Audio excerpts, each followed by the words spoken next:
तर रामकृष्ण हरी माऊली, आपण करत आहोत आळंदी ते Leh Ladakh solo bike trip with 4 धाम 12 ज्योतिर्लिंग. आणि त्यापैकी आपण आलो आहोत सर्वात उंच असलेले शिवालय येथे, म्हणजेच पंचकेदारपैकी असलेले एक म्हणजेच भगवान तुंगनाथांच्या मंदिराच्या येथे.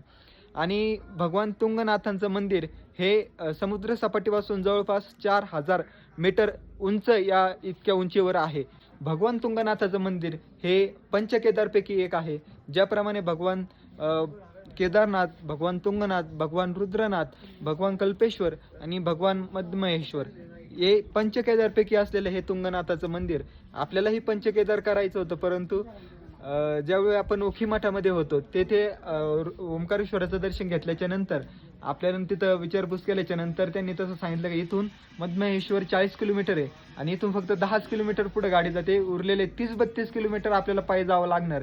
हे ऐकल्याच्या नंतर आपण तिथूनच भगवंताला हात जोडले आणि म्हणलं धन्यवाद, बस आता आमची झिरली.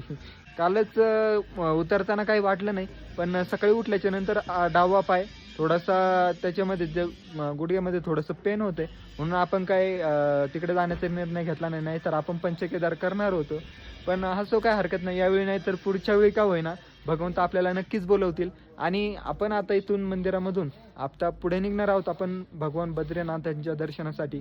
तर चला आता बघूयात आपला पुढील प्रवास कशा प्रकारे आपण 4 धाम आणि 12 ज्योतिर्लिंग पूर्ण करतोय. जय श्री केदार, हर हर महादेव, रामकृष्ण हरी.